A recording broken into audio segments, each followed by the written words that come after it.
Welcome to one of the most shocking cases ever written down in the history of United States. Before we start, I invite you to leave in the comments where you're watching from and the exact time you're listening to this story. We want to know which places and what times of day or night these true stories reach. Among the thousands of plantation records preserved in the archives of rural Georgia, one ledger stands apart. A document so disturbing that local historians debated for decades whether to make it public. The entry dated March 1851 describes a female slave whose appearance was considered so horrifying that overseers initially refused to work near her. Yet within 7 years, this same woman would own the entire estate, control its fortune, and bury its master under circumstances that sparked the investigation involving state officials. The official report was sealed for over a century. What happened at Wycliffe Plantation wasn't just about forbidden desire or social transgression. It was about something far more calculated, far more sinister, and far more successful than anyone dared to admit. Before we continue with the story of the woman they called the Abominable One, if you're ready to hear what really happened behind the gates of one of Georgia's most prosperous plantations, make sure you're subscribed to Liturgy of Fear. Hit that notification bell and leave a comment telling us what state you're watching from. Now, let me take you back to a place where appearances could condemn you, but ambition could save you no matter the cost. The events that would later consume Wycliffe Plantation began not with mystery, but with a transaction so routine it barely warranted notation in the overseer's journal. Wycliffe Plantation stretched across 1,200 acres of prime cotton land in Hancock County, Georgia, approximately 15 miles southwest of Sparta. By the late 1840s, it had established itself as one of the region's most consistently profitable estates, producing an average of 320 bales per season. The main house, a Greek Revival structure with 6 fluted columns and a wraparound stood at the end of a quarter-mile oak-lined drive that announced the Hafford family's prominence long before visitors reached the front steps. Thaddeus Hafford had inherited the property in 1842 upon his father's death, along with 63 enslaved people and debts that would have destroyed a less determined man. He was 31 years old, recently widowed. His wife Catherine having died in childbirth along with their infant son 2 years prior and possessed of a reputation for meticulous record-keeping that bordered on obsession. Every expenditure, every birth, every death, every pound of cotton was documented in leather-bound ledgers that he maintained personally, never delegating the task even to his most trusted overseer. The plantation's workforce lived in 2 rows of cabins constructed from pine logs and whitewashed once yearly. Each structure housed between 8 and 12 people, with families separated only by thin cotton curtains hung from the ceiling beams. The work bell rang at 4:30 each morning, 6 days a week. Sundays were reserved for rest and the mandatory attendance at services conducted by a circuit preacher who emphasized obedience, patience, and the promise of rewards in the afterlife. Hancock County society in 1849 consisted of approximately 24 planter families, a merchant class clustered in Sparta, and a transient population of overseers, traders, and craftsmen who moved between properties as work demanded.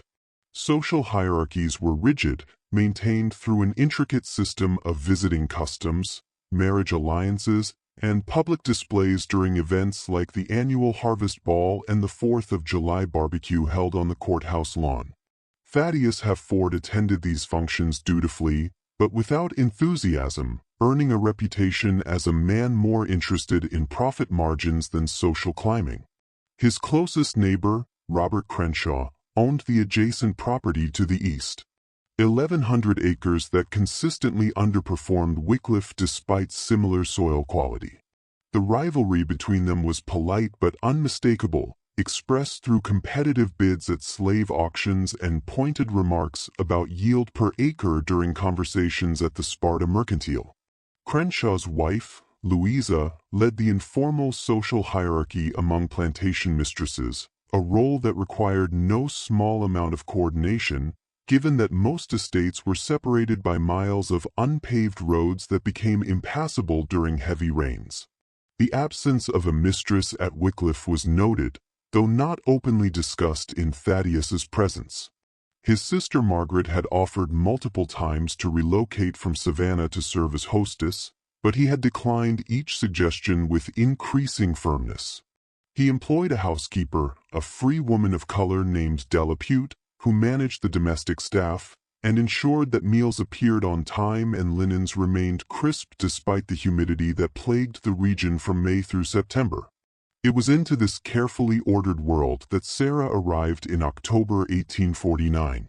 The slave coffle reached Wycliffe on a Tuesday afternoon, later than expected due to heavy rains that had swollen the Oconee River and forced a 20-mile detour.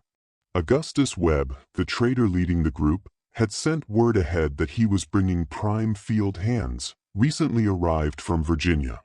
Badius had been in the market for additional workers since losing 4 men to typhoid fever the previous summer, and Virginia stock generally commanded premium prices due to their reputation for strength and discipline. What arrived was something else entirely. 17 people emerged from the wagons, their clothes stiff with dried mud and their faces showing the blank exhaustion of those who had walked over 200 m in chains. Webb conducted the inspection in the side yard away from the main house as was customary. Thaddeus moved down the line with his ledger, noting approximate ages, visible health conditions, and any scars or deformities that might affect work capacity. He had learned from his father never to purchase purely on a trader's recommendation. Too many men had been ruined by acquiring workers who proved sickly or rebellious once the sale was finalized.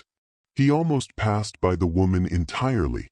She stood near the end of the line, her head lowered and her body angled slightly away from the others as though trying to minimize her presence.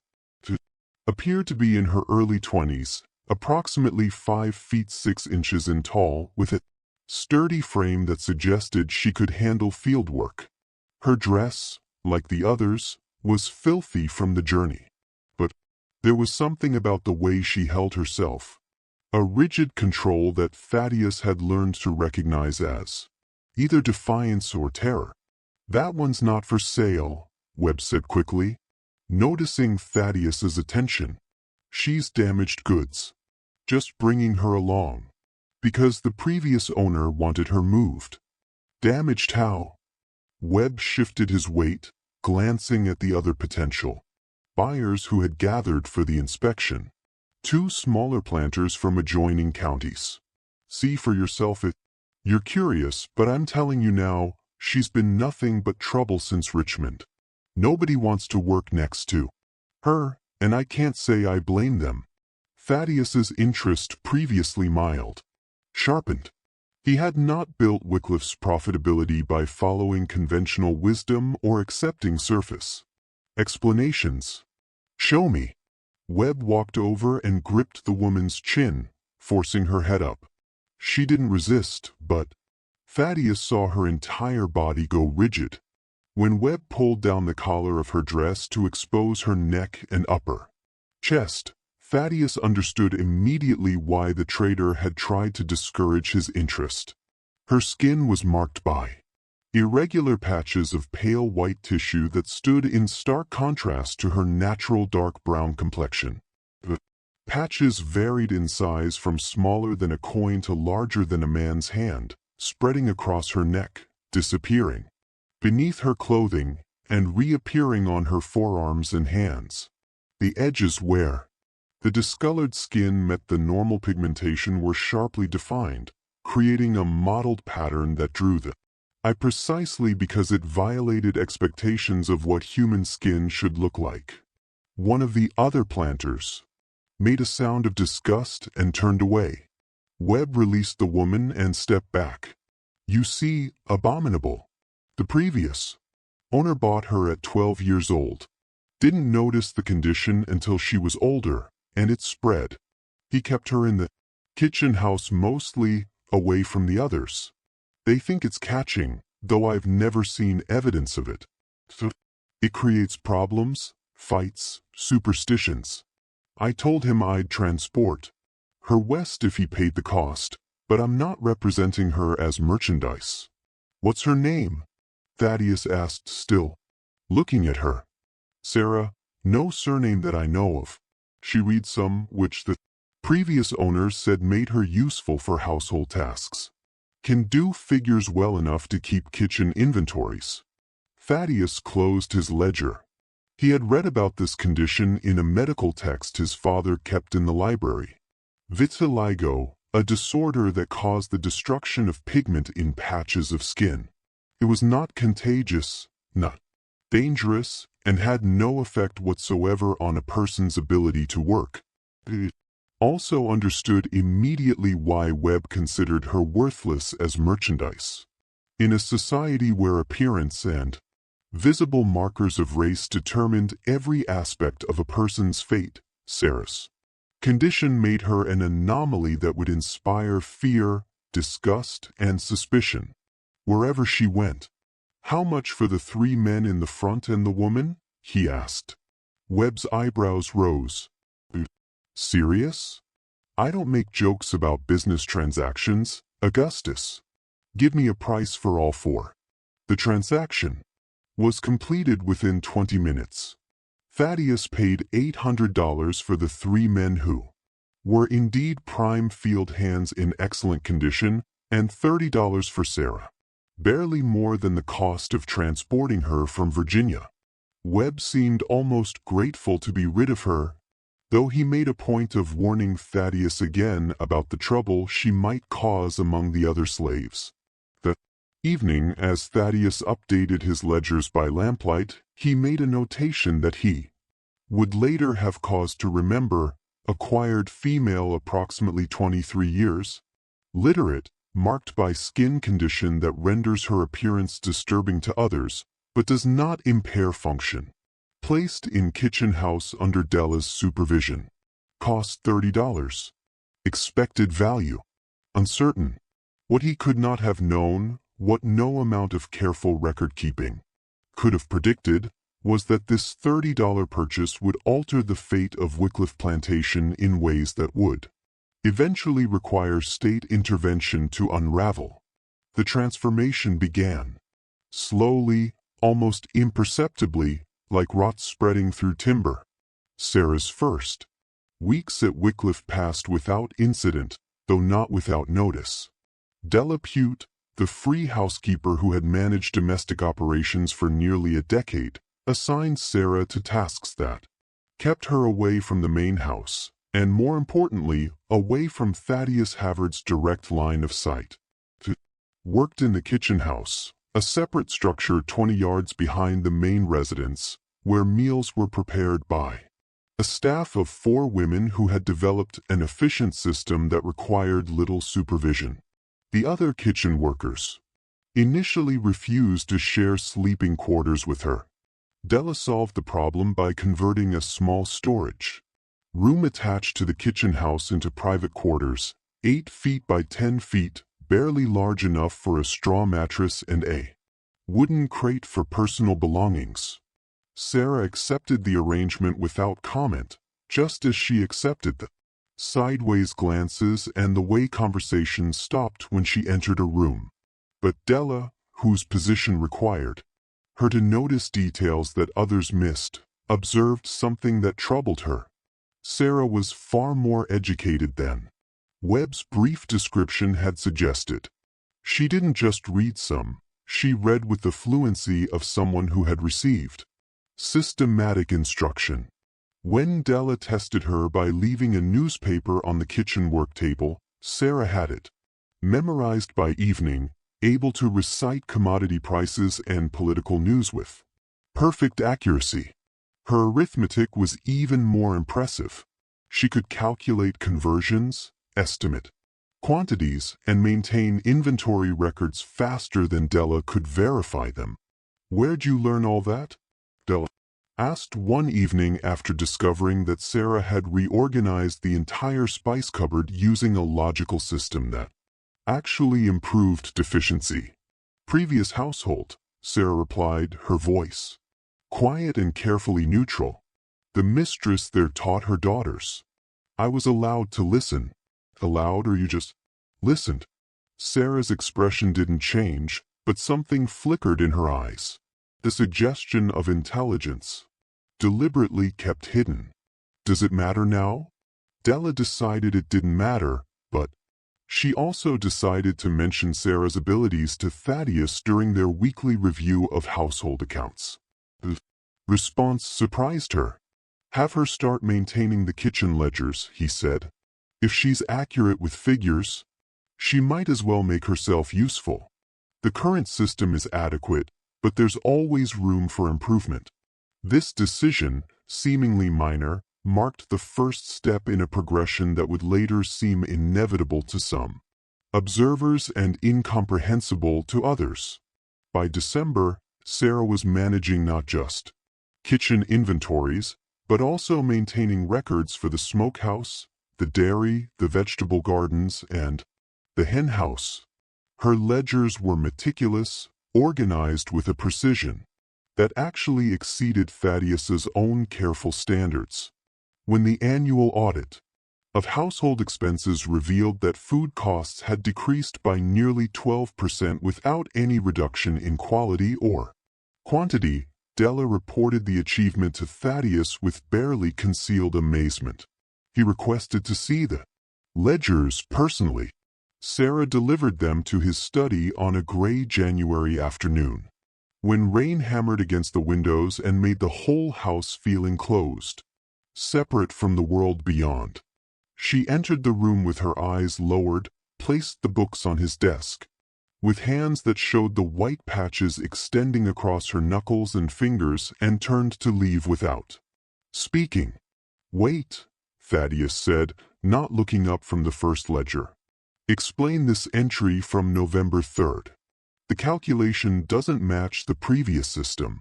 She turned back, still not meeting his eyes directly. I changed the method for recording partial units. The old system rounded everything to whole numbers, which created cumulative errors. This way is more accurate over time. Show me. What followed was a 15-minute discussion of accounting methodology that revealed several things to Thaddeus. Sarah's education far exceeded anything he had been led to believe. Her mathematical reasoning was sophisticated enough to identify inefficiencies in systems that had been in place for years. And perhaps most significantly, she could explain complex concepts with a clarity that suggested she had spent time thinking about precisely how to make her knowledge valuable to someone who might otherwise see her as merely another piece of property to be utilized or discarded. When she finished her explanation, Thaddeus leaned back in his chair and studied her properly for the first time since the day of her arrival. The lamplight threw shadows across her face, making the contrast between the patches of pale and dark skin even more pronounced.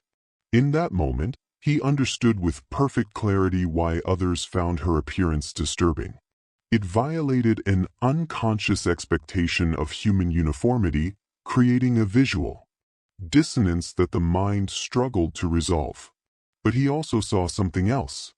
Intelligence deliberately restrained, ambition carefully hidden beneath layers of learned deference, and a will that had somehow survived circumstances that would have broken most people. Can you read and write as well as you calculate? He asked. Sir. For the first time she met his eyes directly, and he saw in them a flash of something that might have been defiance or desperation, or perhaps both, well enough to write letters that wouldn't embarrass the person signing them. A long silence followed, broken only by the rain and the distant sound of someone chopping wood behind the kitchen house. Starting next week, Thaddeus said slowly, you'll spend your mornings in the kitchen as usual. Your afternoons will be spent here, assisting me with correspondence and record-keeping. Della will adjust your other duties accordingly. Continue sleeping in your current quarters. Is this arrangement clear? Sir. Then you're dismissed. Left without another word. But Thaddeus sat at his desk for a long time after she was gone, staring at the ledgers, and wondering if he had just made a brilliant efficiency decision or a catastrophic error in judgment.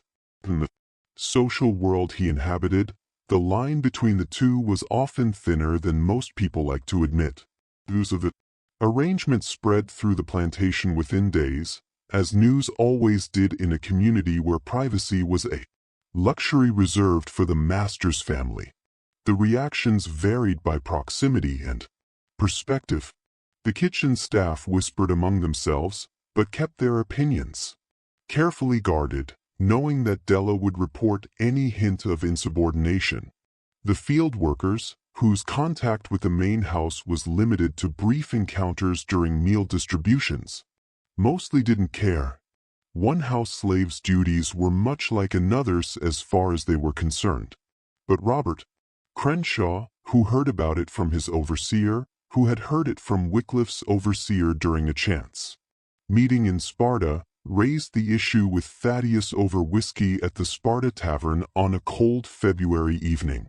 "You're inviting talk," Crenshaw said carefully, swirling the amber liquid in his glass. "Having that particular girl working in your private study, people notice things like that." "People can notice whatever they like," Thaddeus replied, his tone suggesting the conversation was already over. "She's more competent at record-keeping than any Claire I could hire, costs me nothing beyond her normal upkeep, and doesn't gossip about my business in town. I fail to see the problem." "The problem is appearances, Thaddeus. You're a widower living alone except for servants." Crenshaw gestured vaguely, unable or unwilling to complete the thought. "You know what she is." "I know she saved me approximately 15 hours per week of administrative work that I can now dedicate to more profitable activities. If you're concerned about impropriety, Robert, perhaps you should examine why you're imagining it in the first place." The barb landed. Crenshaw's face reined and he changed the subject to cotton prices and the upcoming planting season. But the conversation marked a shift in how others viewed Thaddeus's household arrangements. A shift from curiosity to suspicion, from gossip to judgment. What no one outside Wycliffe could see was the actual nature of the relationship developing between Thaddeus and Sarah during those afternoon work sessions. It was not romantic, at least not initially. It was something more complex and perhaps more dangerous. A meeting of minds that discovered mutual recognition in an environment where such recognition violated every social rule governing their respective existences. They discussed plantation business, certainly, crop yields, market conditions, inventory management, staffing decisions, but they also discussed books, having discovered that Sarah had somehow gained access to a far wider range of literature than should have been possible for someone in her circumstances. She had read Shakespeare, Milton, and Plutarch. She had opinions on constitutional law and agricultural economics. She could debate philosophy with a sophistication that suggested years of dedicated study. Thaddeus never asked directly how she had acquired this education, sensing that the answer might implicate people who had taken risks to provide it. Sarah never volunteered the information, maintaining always the careful boundary between what could be acknowledged and what must remain unspoken. By April, she was composing his business correspondence, managing his personal accounts, and organizing his library using a cataloging system of her own design that proved more efficient than the haphazard arrangement he had inherited from his father. The afternoons in the study stretched longer, sometimes extending past dinner, requiring Della to bring meals on trays that Sarah and Thaddeus ate while continuing their discussions of crop rotation patterns or the implications of new tariff legislation. It was during one of these extended sessions on an unseasonably warm evening in late May that the dynamic between them crossed a threshold that neither had consciously intended to approach. Thaddeus had been reviewing a letter from his sister, Margaret, who had written yet again to inquire whether he intended to remarry and whether she might suggest some suitable candidates from Savannah society. He made a sound of frustration and tossed the letter aside. "Problem?" Sarah asked, not looking up from the ledger she was updating. "My sister believes my life is incomplete without it. Wife to manage my household and provide heirs to inherit this property. And what? Do you believe?" The question was bold, crossing the invisible line that usually prevented servants from inquiring about their master's personal thoughts. Thaddeus should have reprimanded her for the presumption. Instead, he found himself answering honestly, "I believe marriage in our society is a commercial transaction dressed up with religious ceremony and social obligation. My first marriage was arranged by my father to consolidate land holdings and political alliances. Catherine was a kind woman, who deserved better than what she received from that arrangement. I have no interest in repeating the experience." Sarah's hands stilled on the ledger. "But you'll need heirs eventually. Someone to pass Wycliffe to perhaps. Or perhaps I'll follow my father's example and work myself to death, leaving everything to a son who never wanted it in the first place."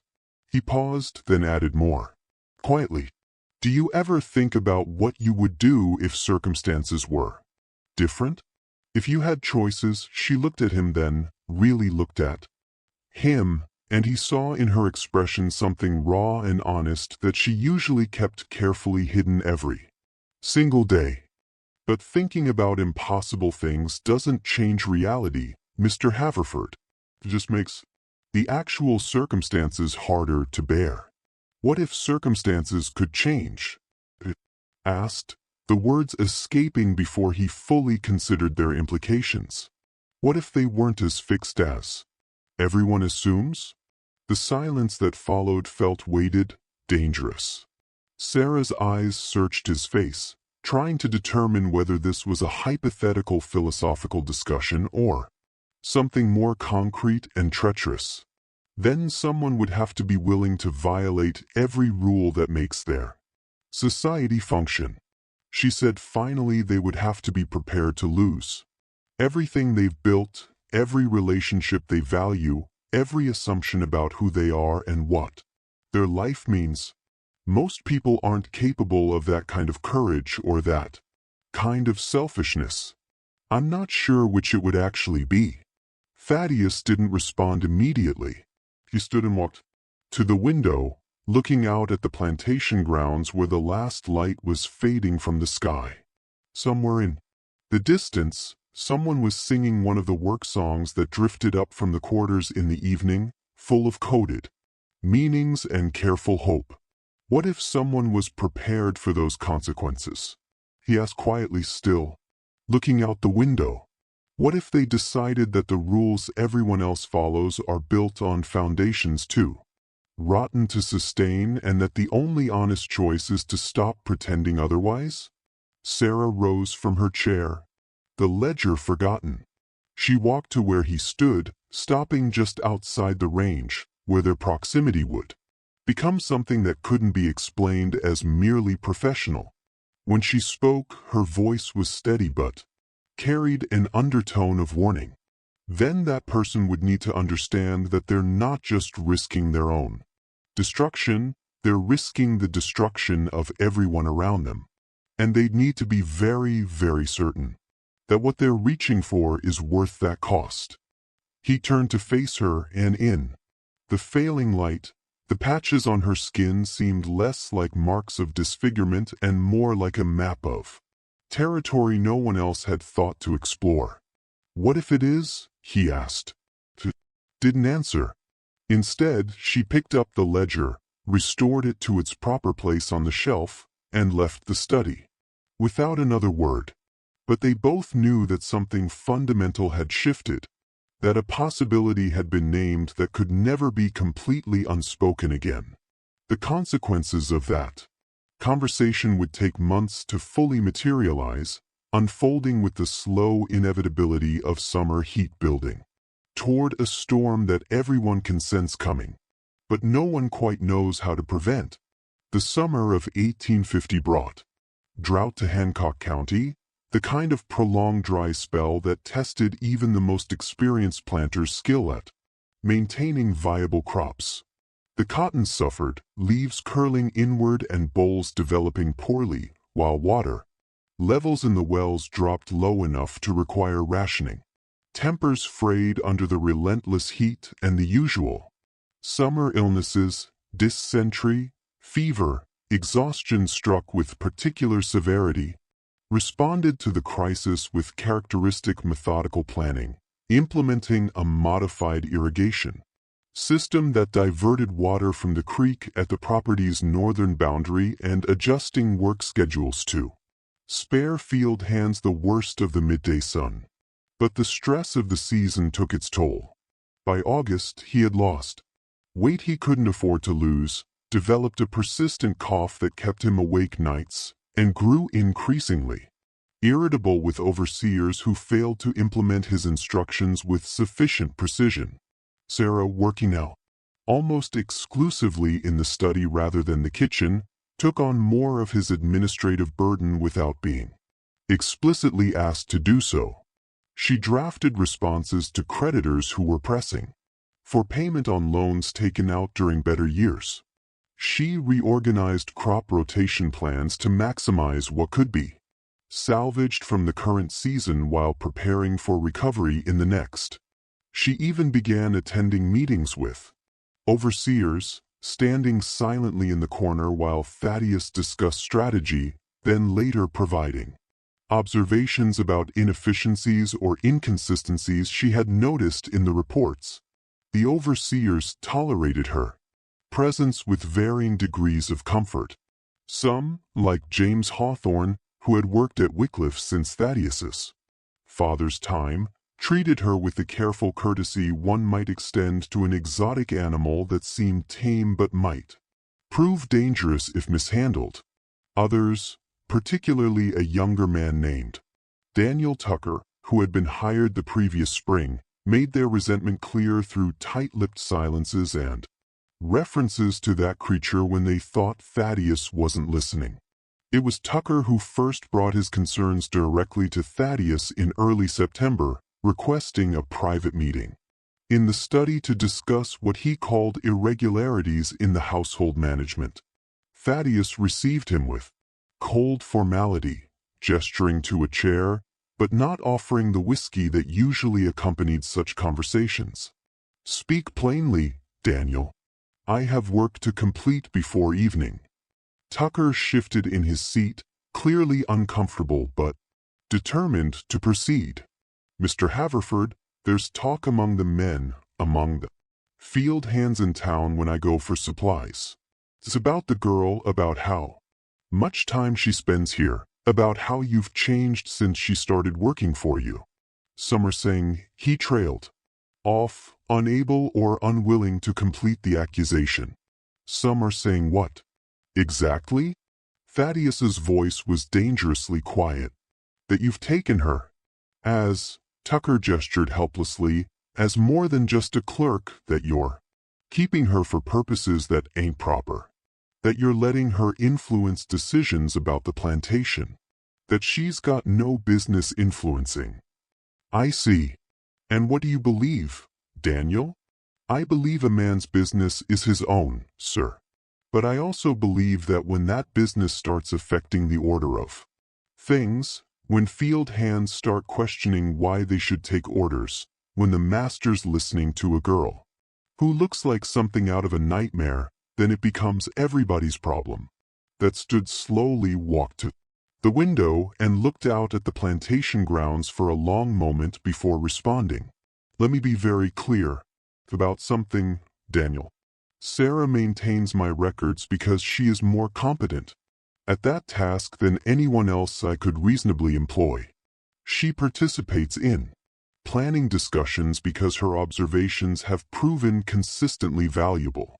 If you or anyone else finds those facts troubling, I suggest you examine your own assumptions about competence and value rather than questioning my judgment. But sir, she's finished that sentence carefully. Thaddeus interrupted, his tone cutting. Whatever you were about to say will determine whether you continue working at Wycliffe or find yourself looking for employment elsewhere by week's end. Tucker's face re-eamed, but he managed to swallow whatever words had been forming. I meant no disrespect, Mr. Haverford. I'm just concerned about how things look to outsiders. Then let me relieve you of that concern. How things look to outsiders ceased being my primary consideration some time ago. Matters is whether this plantation remains profitable despite drought, despite market fluctuations, despite every other challenge that would have destroyed lesser operations. Maintaining that profitability requires unconventional approaches to labor management. Then I suggest everyone involved either adapts or seeks employment on more conventionally managed estates.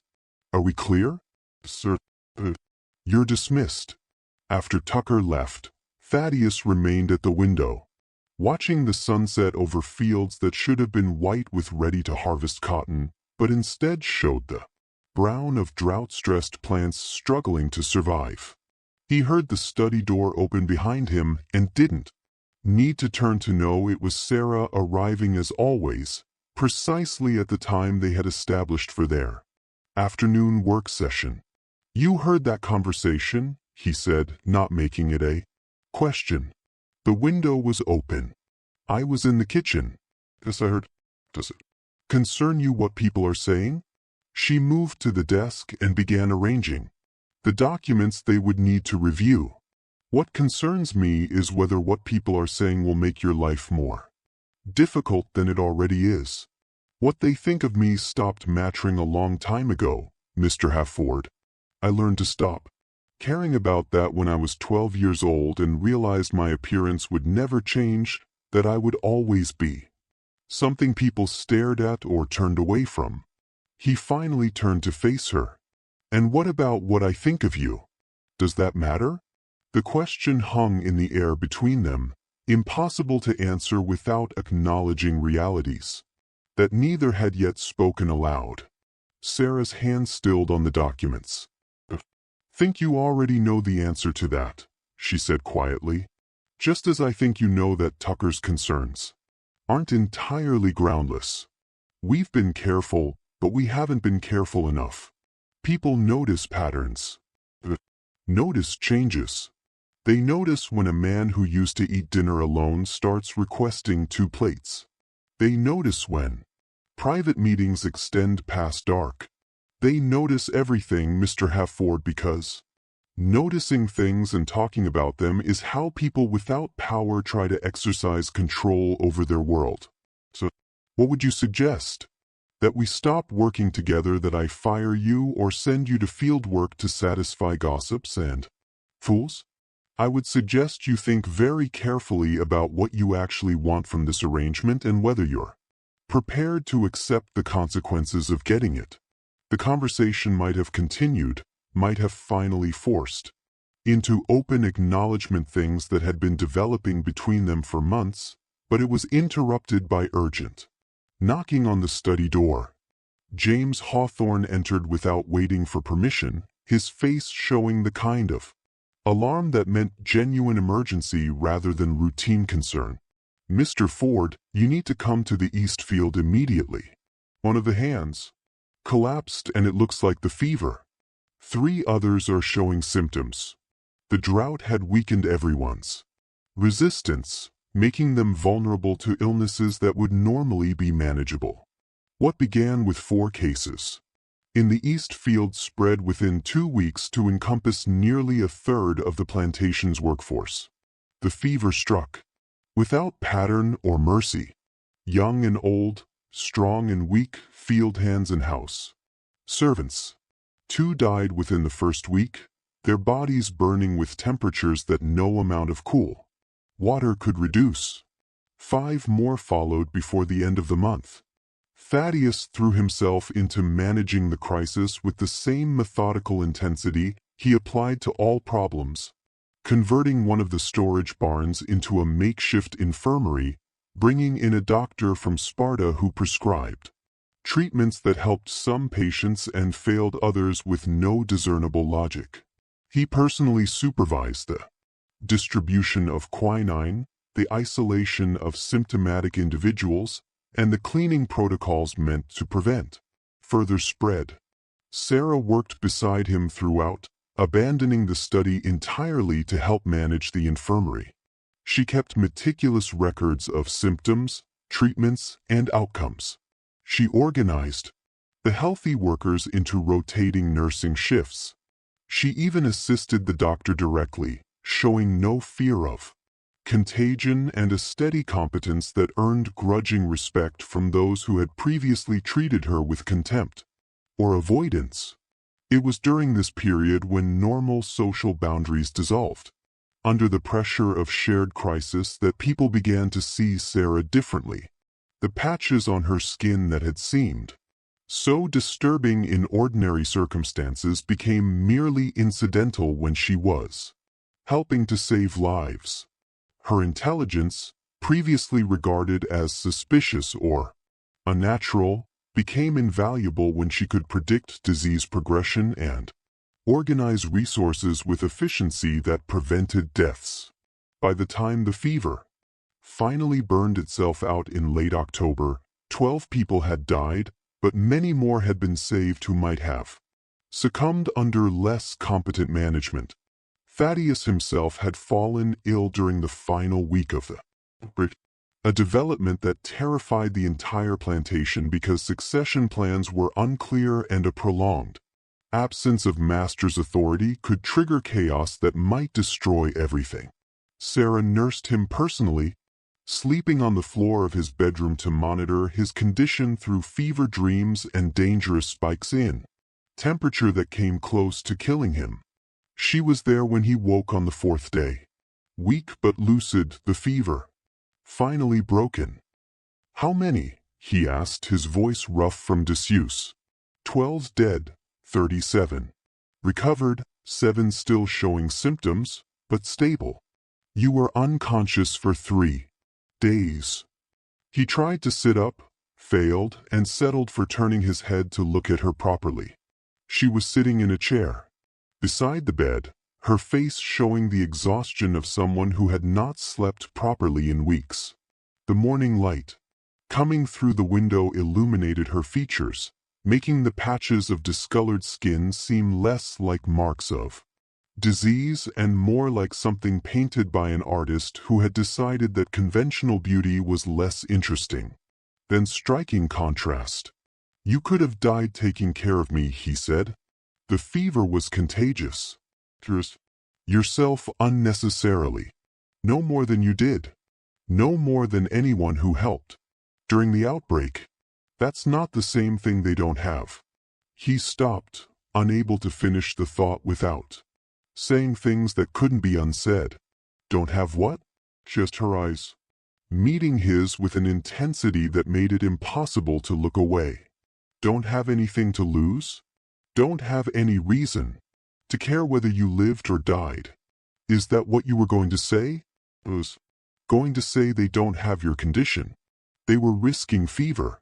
You were risking fever while already bearing marks that make people fear you might be carrying something worse. And yet here I am, still healthy, still whole, almost. As if the marks on my skin have nothing to do with illness at all, just like you told me months ago when you explained what vitiligo actually is." He closed his eyes briefly, exhaustion pulling at him despite the mental clarity returning. "Thank you for staying, for helping, for..." He gestured vaguely at the room, the plantation beyond, everything that her presence had prevented from falling into disorder. "You're welcome," she said simply. Then after a pause, "Mr. Halford, when you're recovered, we need to discuss something important. Something that can't be avoided any longer." Is it?" "Not now. You need rest, but soon I promise you that. She left before he could press for more information, and Thaddeus fell back into sleep, wondering what new complication was about to emerge from a situation that already felt impossibly tangled. The answer came 2 weeks later on a cool November afternoon, when Thaddeus had finally recovered enough to return to his study and resume normal operations. Sarah entered carrying the household ledgers but set them aside without opening them. "I'm pregnant," she said without preamble. "Approximately 2 months along based on my calculations. I wanted to be certain before telling you." The room seemed to contract around those words. Every comfortable assumption about how their relationship would proceed suddenly revealed as hopelessly naive. Thaddeus sat down heavily in his chair, his mind racing through implications that branched in a dozen impossible directions. "How did this happen?" he asked, then immediately recognized the stupidity of the question. During the fever outbreak, you don't remember. You were delirious with fever and I was sleeping in your room to monitor your condition. One night, you woke partially confused about where you were and who I was. You thought I was your wife, Catherine. I should have left. Should have called for help. But I didn't. I told myself, you were too sick to know what you were doing. That it would be kinder to let you believe the delusion than to distress you by contradicting it. But that was a lie. The truth is I wanted it to happen." She delivered this explanation with the same calm precision she used for reporting financial figures. But Thaddeus could see the tension in her shoulders, the way her hands gripped the edge of the desk. "Sarah, he stopped, realizing he had no idea how to complete that sentence. Apology seemed inadequate. Denial was impossible. Reassurance would be meaningless without some concrete plan for addressing an impossible situation. "I understand this creates problems," she continued, still in that eerily calm voice. "Problems that have no good solutions in the world we live in. A child of mixed parentage born to an enslaved woman legally belongs to the mother's owner and bears the mother's status. Under law, your child would be your property, which is itself an obscenity too fundamental to bear thinking about directly. There must be options," Thaddeus said, his legal training asserting itself despite shock. "Manumission. Free you before the birth, establish a separate household, provide financial support, and create a scandal that would destroy your reputation, tank the plantation's value, and make you a social outcast in the only community you've ever known, all while marking our child as illegitimate and ensuring they would face rejection from both white and black society for their entire lives." She shook her head.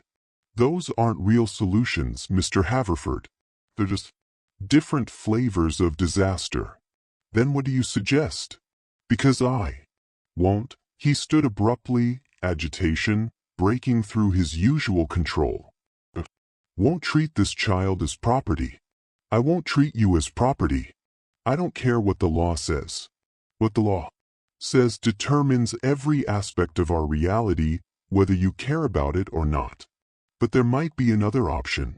One that's illegal and dangerous and might not work, but at least has the virtue of being honest about what it is. Tell me." She took a breath, and when she spoke, her voice carried the weight of a decision already made, of a course plotted through impossible terrain with full knowledge of how badly it might end. "You marry me, legally with a certificate and witnesses and everything required to make it binding under state law." The silence that followed felt absolute. Thaddeus stared at her, trying to process whether she was serious or whether pregnancy had somehow affected her judgment.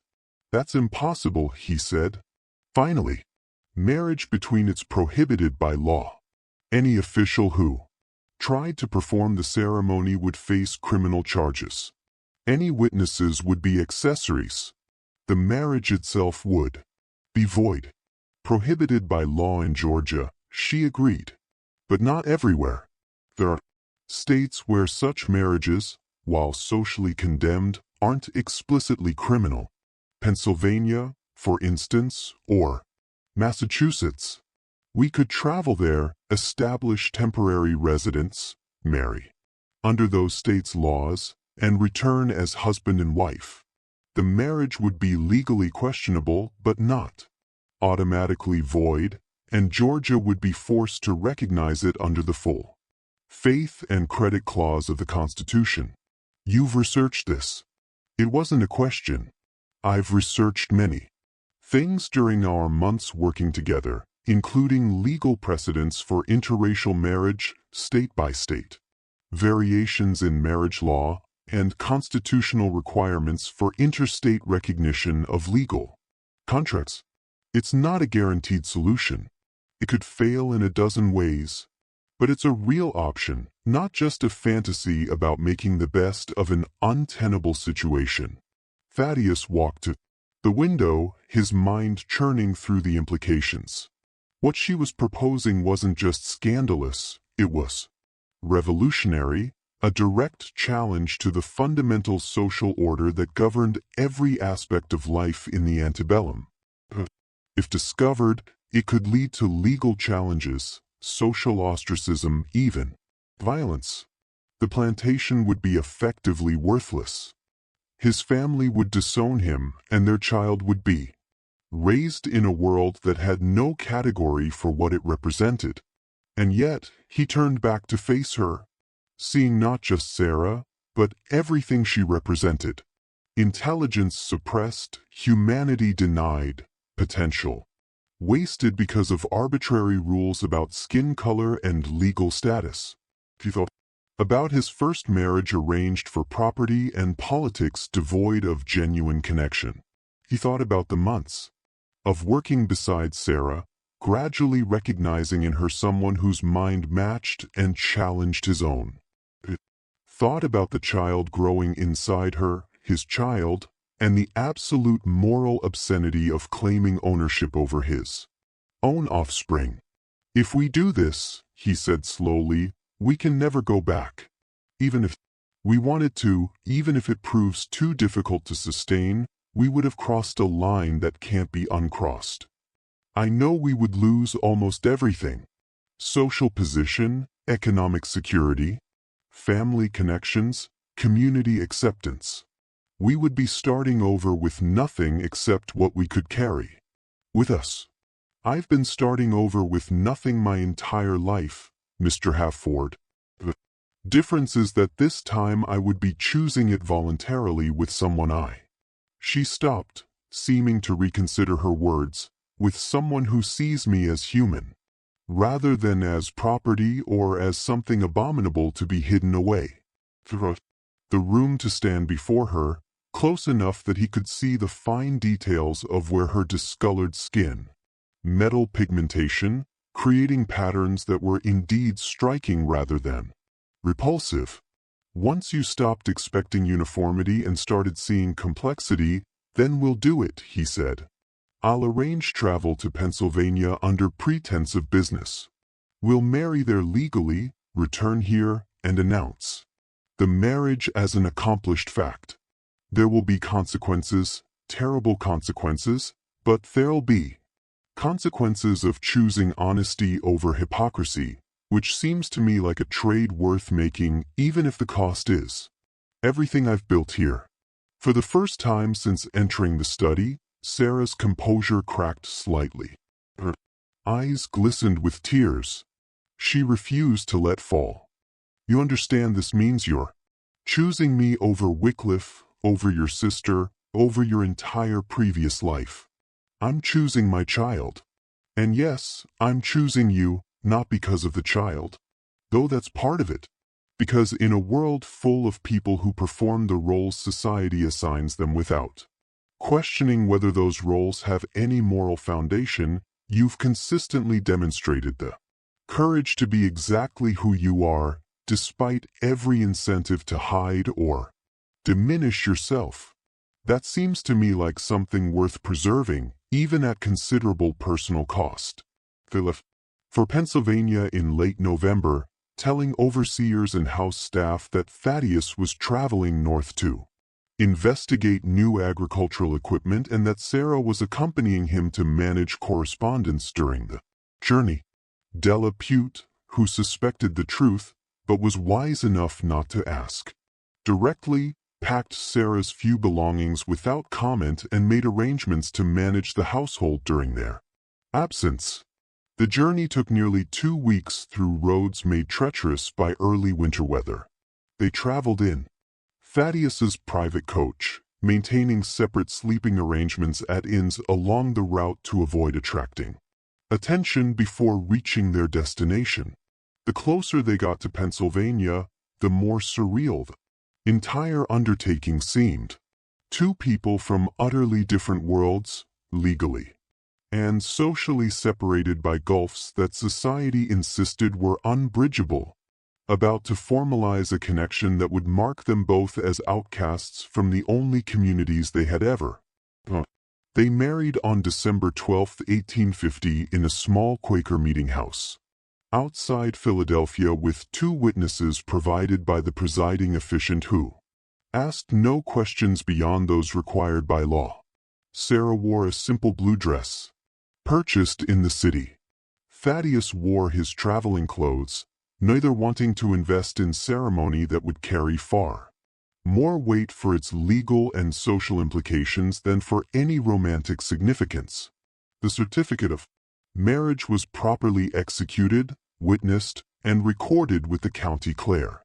Under Pennsylvania law, the marriage was legal and binding. Under Georgia law, would be treated as either void or criminal, depending on who was making the interpretation and what their objectives were in doing so.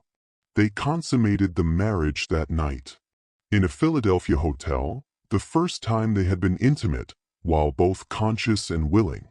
It was tender and awkward and utterly transformative, marking the transition from a relationship based on power, differentials, and impossible circumstances to something approaching genuine partnership. They returned to Georgia in early January 1851, arriving at Wycliffe on a gray afternoon, when rain turned the roads to mud and made the whole world seem uncertain and shifting. News of their marriage had preceded them, impossible to prevent when the certificate had to be filed publicly and when travelers carried news faster than letters could travel. The consequences began immediately. The first indication that their return would be anything but smooth came before they even reached the main house. As the coach rolled up the Oak Line Drive, Thaddeus noticed something wrong with the quality of silence that greeted them. The usual sounds of a working plantation, voices calling instructions, the rhythm of tools, the general ambient noise of daily operations were absent. Instead, the place felt suspended, waiting. Hawthorne met them at the front steps, his face grave. "Mr. Halford, we need to speak privately, immediately." "Whatever you need to say can be said in front of my wife," Thaddeus replied, using the word deliberately. Watching Hawthorne's reaction, the overseer's eyes flicked to Sarah, then away, his discomfort palpable. "Sir, there's been developments during your absence. Mr. Crenshaw has filed legal challenge to your ownership of Wycliffe. He claims you violated the moral standards required of plantation owners and that the property should be seized and auctioned to satisfy debts. He has the support of several other landowners and at least 2 county officials." "On what grounds?" Thaddeus kept his voice level, though fury was building beneath the surface. "On the grounds that you've entered into an illegal marriage with a woman of African descent, that this represents mental incapacity or moral depravity, and that you're therefore unfit to manage property or make binding legal decisions. The petition also suggests that the woman," he glanced at Sarah again, "used undue influence or possibly witchcraft to manipulate your judgment." "Witchcraft," Thaddeus repeated the word. bitter in his mouth. How medieval of them. They're also claiming that her condition, the marks on her skin, is evidence of disease that poses a public health risk. There's a warrant for her detention and medical examination by a state-appointed physician. Sarah, who had remained silent during this exchange, finally spoke. They're going to try to have me declared insane or diseased, which would void the marriage and allow them to dispose of me without directly acknowledging that what they really object to is the racial component. It's actually a clever strategy. It's not going to work, Thaddeus said flatly. The marriage was legal in Pennsylvania and under Interstate Commerce Clause. Mr. Halford, Hawthorne interrupted. There's something else. During your absence, someone set fire to the East Cotton Barn. We managed to contain it before it spread, but we lost approximately 40 bales. There's also been incidents, vandalism, threats. One of the field hands was beaten badly enough to require medical care. No one's admitting who did it, but the message is, there are people who want you to fail, who want this plantation to collapse. Just when we thought we'd seen it all, the horror at Wycliffe intensifies. If this story is giving you chills, share this video with a friend who loves dark mysteries. Hit that like button to support our content, and don't forget to subscribe to never miss stories like this. Let's discover together what happens next. The next 3 months became a siege in all but name.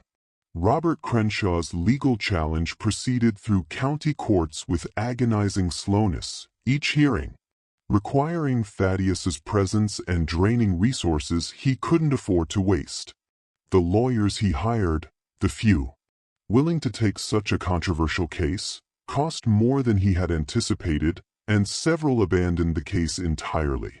When social pressure from other clients became too intense, the plantation itself suffered from systematic sabotage. That was impossible to prove, but obvious to anyone paying attention. Tools disappeared. Fences were damaged. On 2 occasions, poison grain was mixed into feed for work animals, killing 3 mules before the contamination was discovered. Field hands reported being accosted in town by groups of white men who warned them that working at Wycliffe would have consequences for their families. Sarah, meanwhile, endured scrutiny that went beyond mere gossip. The state appointed physician who examined her spent 3 hours conducting tests designed to determine whether her skin condition was contagious, recording measurements, and taking skin samples that he promised would be analyzed by medical experts in Savannah. His report, when finally issued in March, concluded that while her condition was abnormal and disturbing to witness, it posed no direct health risk to others. He added an editorial comment suggesting that her moral character remained questionable and that her presence in a position of household authority was contrary to natural law and social order. The pregnancy became visible in February, adding fuel to accusations that Sarah had used sexual manipulation to trap Thaddeus into the marriage. Louisa Crenshaw, who had previously maintained cordial, if distant relations with Thaddeus, now cut him completely, refusing to acknowledge his presence at church services and organizing other plantation wives to do the same. But amid the hostility, something unexpected emerged. A small nucleus of support from unlikely sources. Della Pute, the free housekeeper, publicly defended Sarah's character and competence, telling anyone who would listen that Wycliffe had never run more efficiently than during Sarah's management. 3 of the field hands, men who had recovered from fever under Sarah's care during the outbreak, made a point of working harder and more efficiently than ever before. Their productivity a silent rebuke to claims that the plantation was falling into disorder. Most surprisingly, Thaddeus's sister Margaret made the journey from Savannah in late March, arriving unannounced and requesting a private Meeting with both Thaddeus and Sarah. "I came to see if you've completely lost your mind," she said without preamble. Accepting tea in the study where so much of this impossible situation had originated, and to determine whether I should be arranging for medical intervention, or simply accepting that my brother has made a deliberate choice that I personally find incomprehensible. "Which have you concluded?" Thaddeus asked, dryly. "That you're sane, which somehow makes this more disturbing than if you were simply delusional." Margaret turned to Sarah, studying her with frank curiosity rather than the revulsion or pity that others showed. "My brother has risked everything: wealth, reputation, social position, family connection for you. I'm trying to understand why." Sarah met her gaze steadily. "Perhaps you should ask him rather than me." "Asking you what makes you worth the destruction of everything he's built." "Nothing," Sarah replied quietly. "I'm not worth what he's losing. No one could be. But he's not doing this because I'm worth it. He's doing it because he decided that the system that made this choice necessary isn't worth preserving. That participating in that system required compromises he was no longer willing to make." Margaret considered this answer for a long moment. "That's not relevant to whether he made the right choice. It's relevant to whether you'll make this disaster worth surviving, because I assure you the disaster is coming."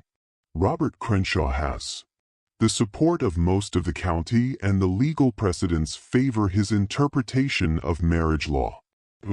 Likely lose Wycliffe within the year. When that happens, what exactly do you plan to do? Where will you go? How will you support yourselves and a child?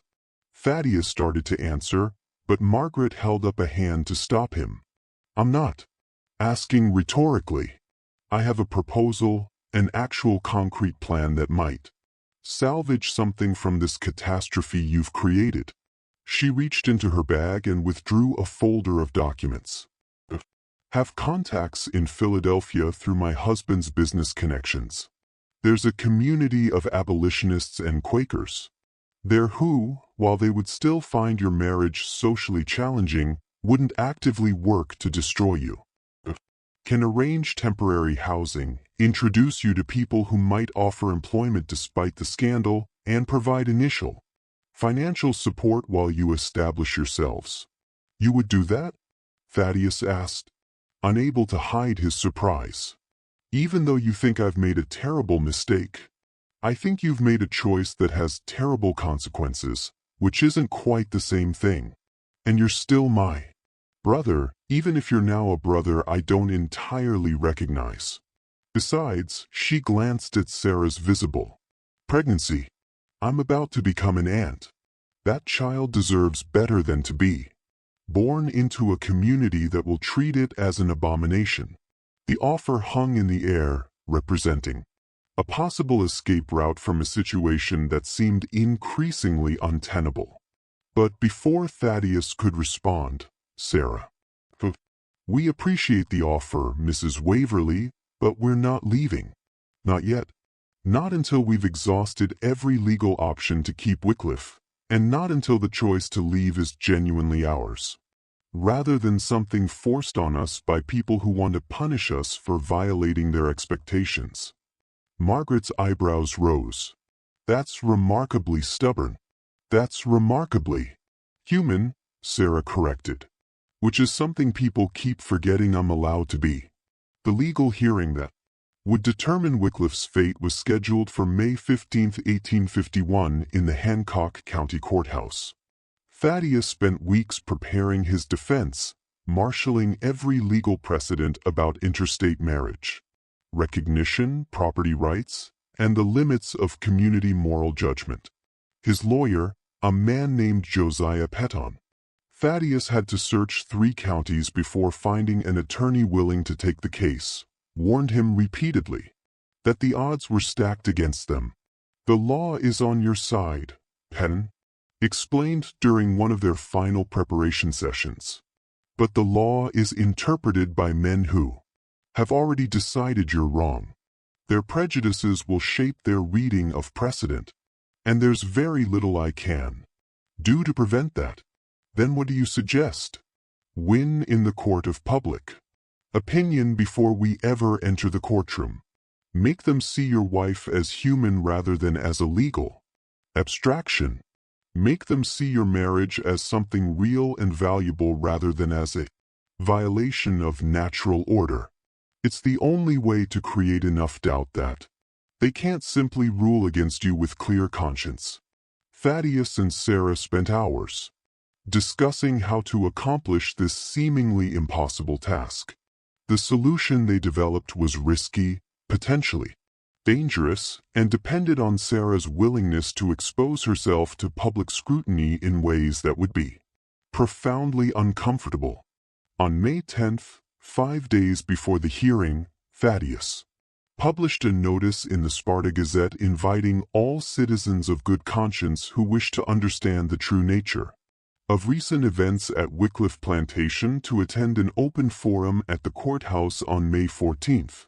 The notice promised full transparency regarding matters of marriage, property, and human dignity, and explicitly invited Robert Crenshaw and other petitioners to attend and ask questions directly. The courthouse was packed when they arrived. Every seat was filled with additional people standing in the aisles and crowding the doorways. The mood was hostile but curious. People had come expecting either spectacle or scandal, and they were prepared to judge what they witnessed accordingly. Thaddeus spoke first, outlining the basic facts of his marriage to Sarah, the legal basis for its validity, and the constitutional principles requiring interstate recognition of legally contracted marriages. He spoke for 20 minutes, his legal training evident in the careful construction of his arguments. Then Sarah stood to speak. The room fell silent.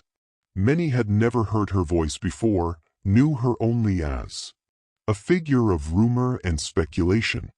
She stood at the front of the courthouse, her pregnancy visible beneath her simple dress, the patches of pale skin on her face and hands clearly visible in the afternoon light streaming through the windows.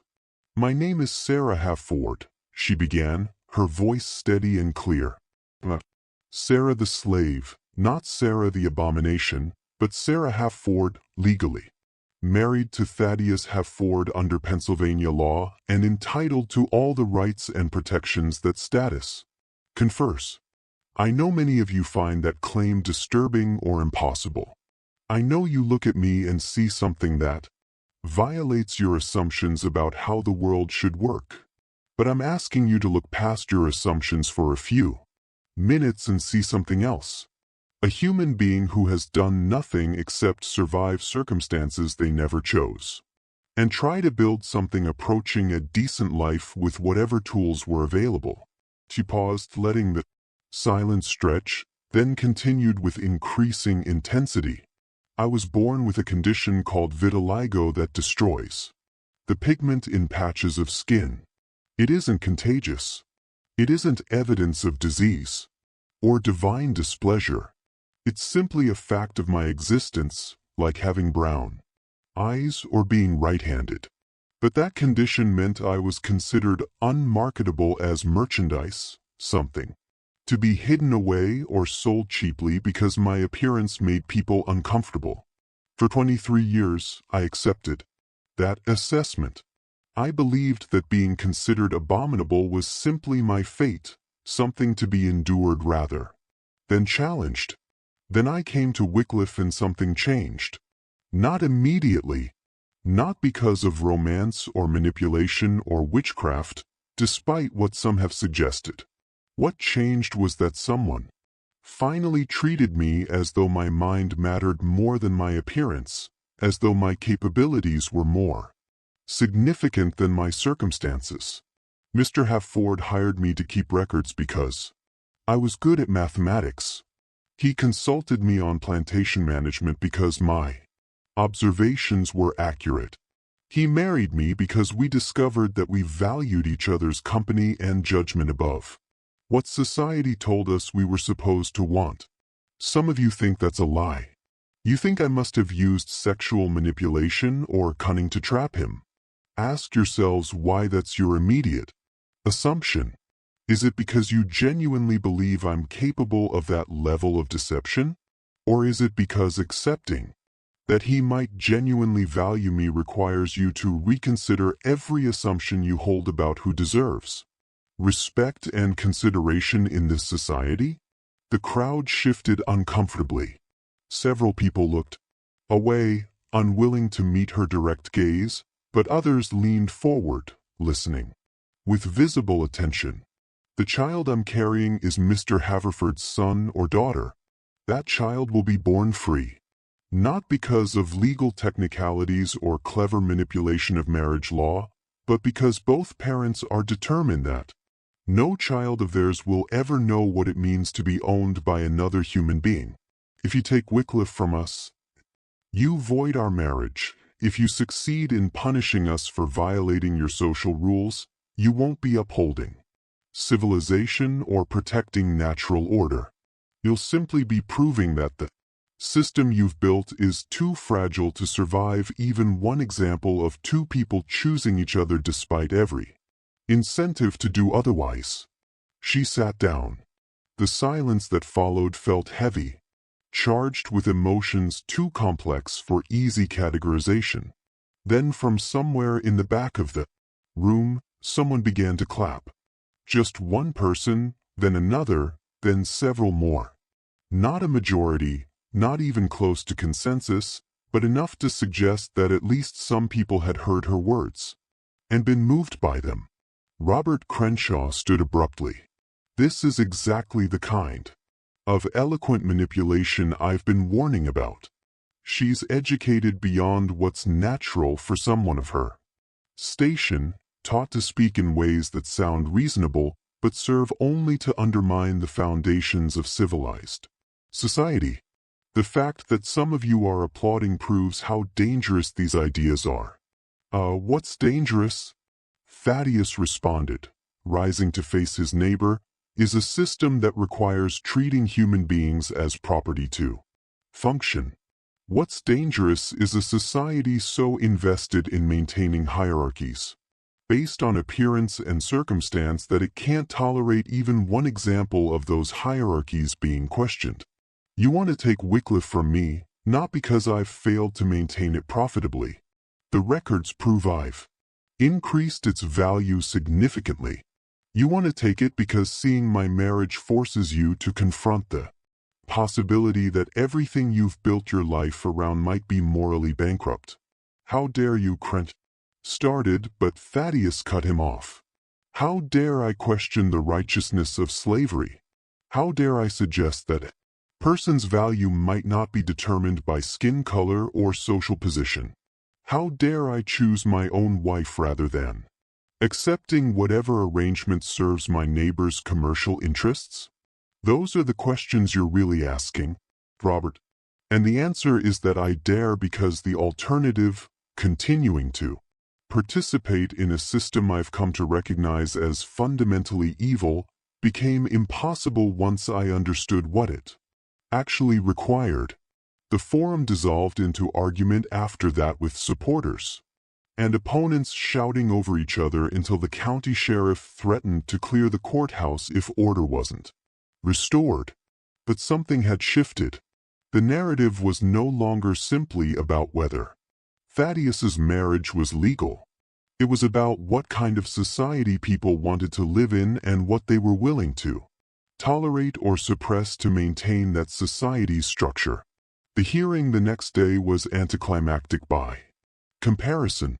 Judge Harrison Matthews, a 60-year-old man who had presided over Hancock County's legal matters for 2 decades, heard arguments from both sides with apparent impatience. Fifth, pointed questions about Pennsylvania marriage law, constitutional requirements for interstate recognition, and the specific grounds for claiming the marriage was void. Josiah Patton presented a careful legal argument, emphasizing that regardless of personal moral opinions, the law was clear.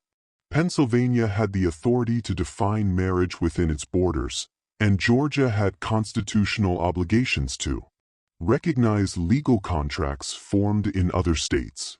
Crenshaw's attorney countered that the marriage violated Georgia's anti-miscegenation statutes and therefore fell under the exception for contracts that were contrary to public policy. The judge promised a ruling within 1 week. That week felt interminable. Sarah's pregnancy advanced, her movements becoming slower and more careful. Thaddeus reviewed financial records obsessively, calculating how long they could sustain operations if the ruling went against them. Della Pute organized the household staff with quiet efficiency, preparing for uncertainty, without adding to the general anxiety through speculation or complaint. The ruling came on May 22, delivered in a 2-page written opinion that Thaddeus read 3 times before fully grasping its implications. Judge Matthews had ruled in their favor, but only barely and only on the narrowest possible technical grounds. The marriage, concluded, was valid under Pennsylvania law and entitled to recognition under constitutional principles, requiring states to honor legal contracts formed in other jurisdictions.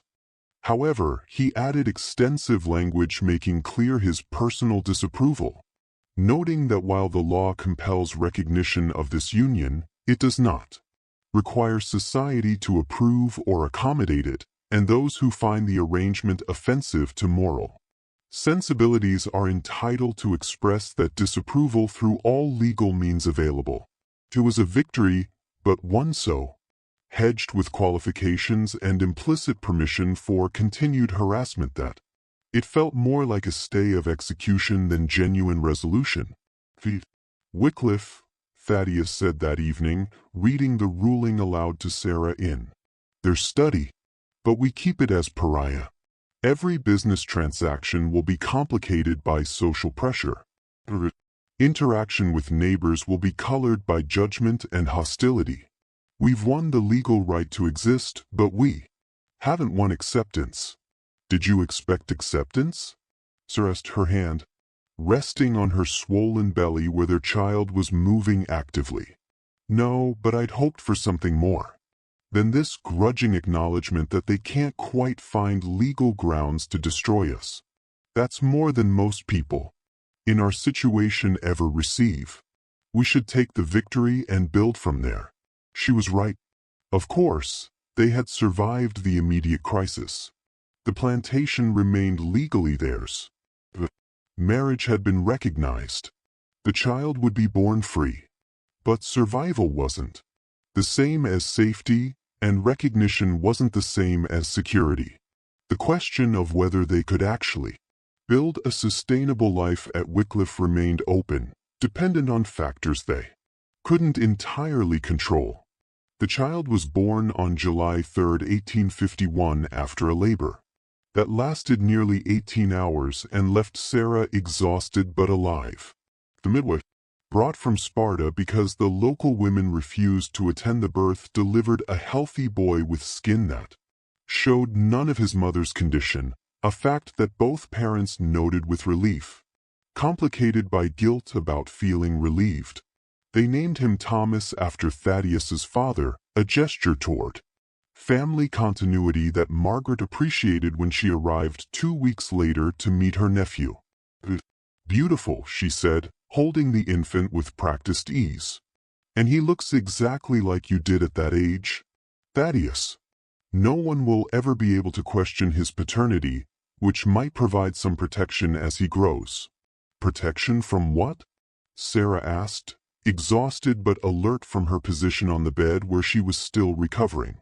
From the very thing that makes your marriage impossible to fully challenge. He doesn't look like his mother at all. People will assume that he has simply married a light-skinned woman who happened to have that skin condition. They'll still disapprove, but the racial element becomes ambiguous enough that some people will be able to accept it.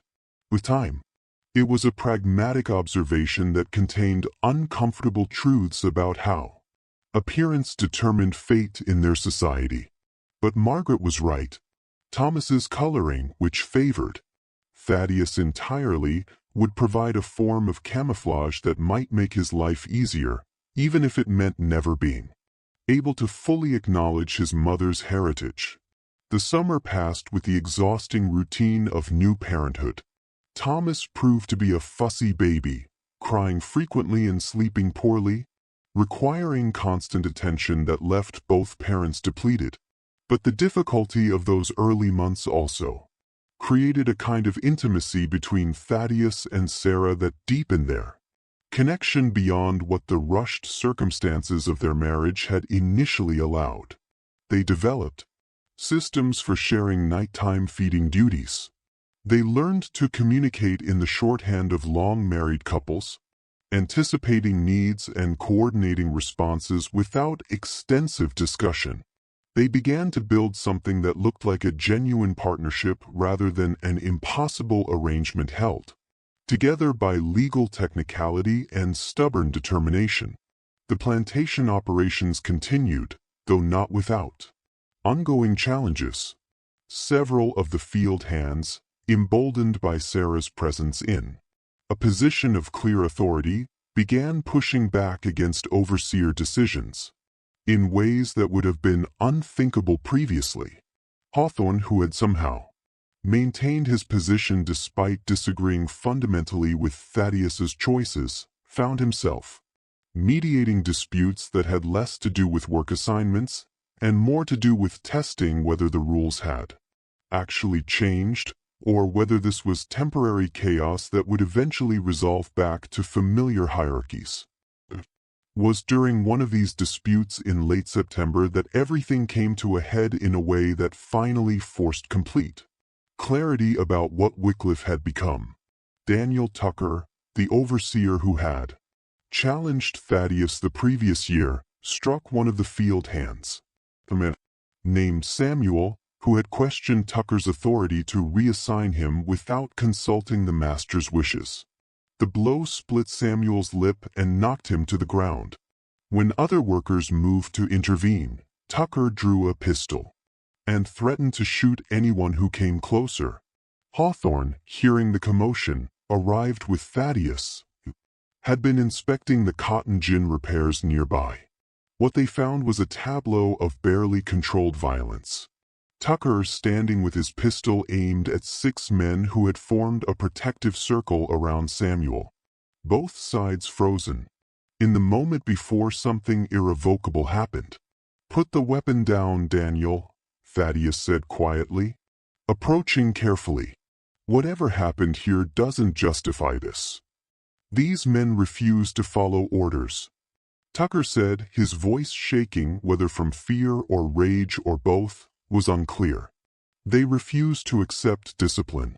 This is what happens when you let that woman tell them they have rights, when you treat them like they're people instead of property. You've destroyed every structure that made this place function, Mr. Halford. And now we're seeing the consequences. The consequences of treating people as human. Yes, I suppose we are. But down the gun before you do something that will destroy you along with everyone else involved in this situation. You first, Tucker said, swinging the pistol to point at Thaddeus. You're the real problem. You and that thing you married. Everything would go back to normal if you weren't here poisoning everyone's minds with your abolitionist nonsense. The pistol's barrel looked enormous from Thaddeus's perspective. A dark circle that seemed to contain every terrible possibility this moment could produce. He heard footsteps behind him and knew without looking that Sarah had arrived, drawn by the same commotion that had brought him. "Don't," he said without turning around. "Sarah, stay back." "I will not," she replied, moving to stand beside him. "Whatever happens here happens to both of us." Tucker's pistol wavered between. "You should have stayed hidden like a good slave. You should have been grateful for whatever scraps of education and comfort he threw your way instead of pushing for more. But you couldn't help yourself, could you? Had to prove you were smart.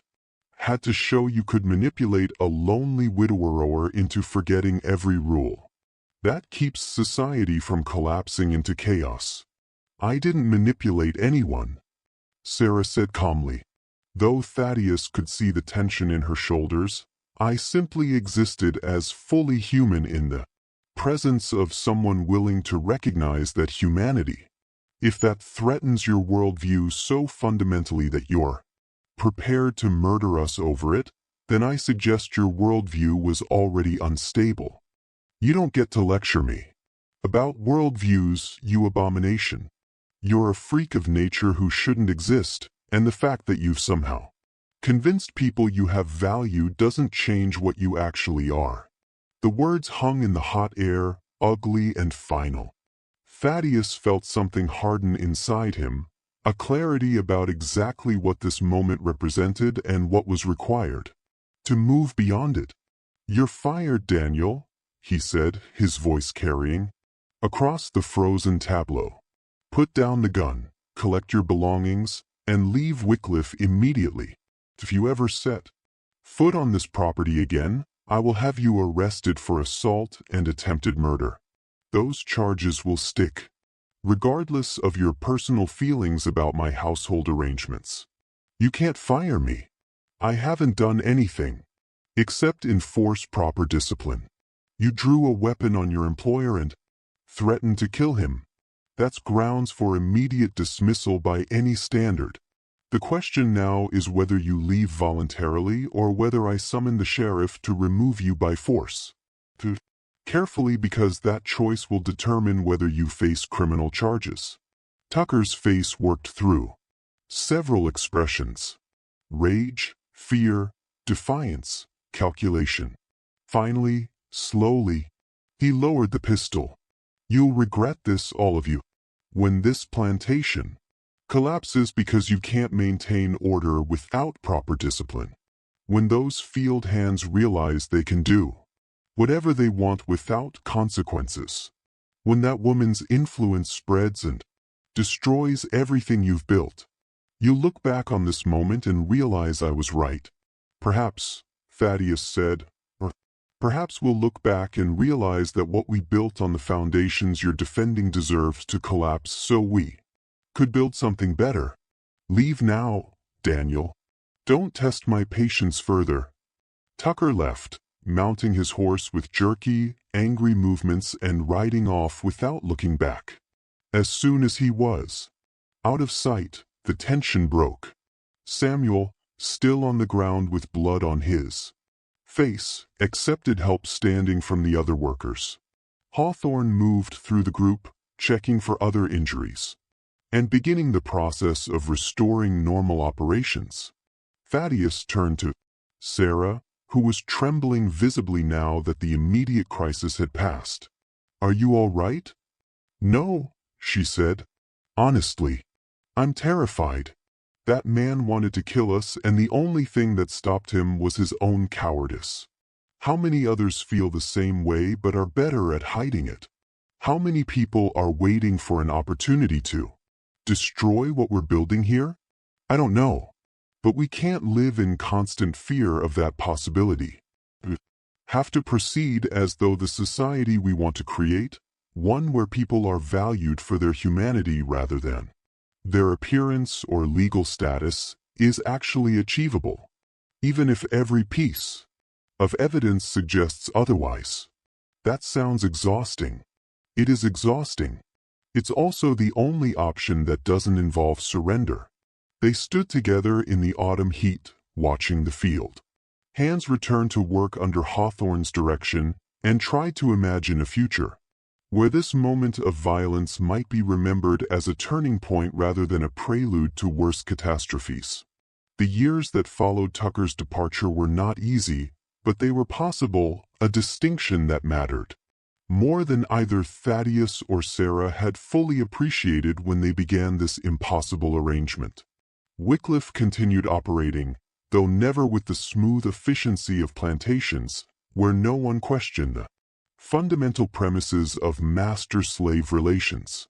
There were disputes, negotiations, and occasional crises that required creative problem-solving rather than the application of force. Gradually, Almost imperceptibly, the plantation transformed into something that resembled an experiment in labor. Relations that wouldn't become common in the South for another 15 years. Thaddeus began paying wages to the field hands. Not substantial amounts, but enough to give them modest economic autonomy and the ability to make choices about their own lives. Several families saved enough to purchase their freedom, a process Thaddeus facilitated by accepting payment on terms that made manumission actually achievable. By 1855, nearly half of Wycliffe's workers were technically free, though they continued living on the property and working the land because the economic opportunities elsewhere remained limited. Sarah's role evolved from unofficial advisor to explicit co-manager of the plantation's operations. She maintained all records, negotiated contracts with suppliers and buyers, and made decisions about resource allocation that Thaddeus increasingly deferred to her judgment on. The neighbors never accepted this arrangement, but they grudgingly acknowledged that Wycliffe remained profitable despite violating every conventional wisdom about how plantations should be managed. Thomas grew into a bright, curious child who seemed blissfully unaware of the social complexities surrounding his existence. He played with the children of field workers without apparent consciousness of the hierarchies that should have separated them. He learned to read from both parents, showing a facility with numbers that suggested he had inherited Sarah's mathematical aptitude. Margaret visited. She reported to her friends in Savannah that her nephew was peculiar but promising, a description that captured both the uniqueness of his upbringing and the uncertainty about how that upbringing would shape his future. The Civil War, when it came in 1861, transformed Wycliffe's unusual arrangements from scandalous experiment to preempt adaptation. Thaddeus, too old for active service and philosophically opposed to the Confederacy's objectives, used his legal expertise to help establish refugees for escaped slaves passing through Georgia toward Union. Sarah worked with networks of free black people and sympathetic whites to coordinate safe houses and document forging operations that facilitated these escapes. Robert Crenshaw ironically lost everything when Union forces swept through Hancock County in 1864, burning his plantation and destroying his remaining wealth. He died shortly after, broken by the collapse of the world he had fought so hard to preserve. Thaddeus died in 1857. 4 years before the war began from pneumonia contracted during an unusually harsh winter. He was 46 years old. Will, carefully drafted to anticipate every possible legal challenge, left Wycliffe entirely to Sarah with additional provisions ensuring that Thomas would inherit upon reaching adulthood. The will also included detailed instructions for continuing the wage labor arrangements Thaddeus had pioneered and for facilitating manumission for any remaining enslaved workers who wished to pursue that option. The will's execution proceeded smoothly, helped by Judge Matthews's precedent about recognizing the marriage and by the fact that several prominent Georgians had quietly begun to question whether the state's commitment to slavery was economically sustainable. In the long term, Sarah operated Wycliffe for another 30 years, becoming one of the few black women in the South to own and manage a significant agricultural property. She never remarried, maintaining Thaddeus's memory through careful preservation of his papers and through ensuring that Thomas understood the sacrifices and principles that had made his existence possible. The patches on her skin remained, spreading slightly as she aged, but never becoming the curse that others had predicted. In later years, when visitors to Wycliffe occasionally commented on her appearance, she would respond with a calm directness that had become her trademark. "I am marked, yes, but we are all marked. By something, by our choices, our compromises, our refusals to compromise." My marks simply happened to be visible. Thomas inherited Wycliffe in 1880 when Sarah was 63 years old and ready to retire from active management. He ran it for another 20 years before selling the property in 1900 and relocating to Philadelphia, where he used the proceeds to establish a school for black children that operated until the 1960s.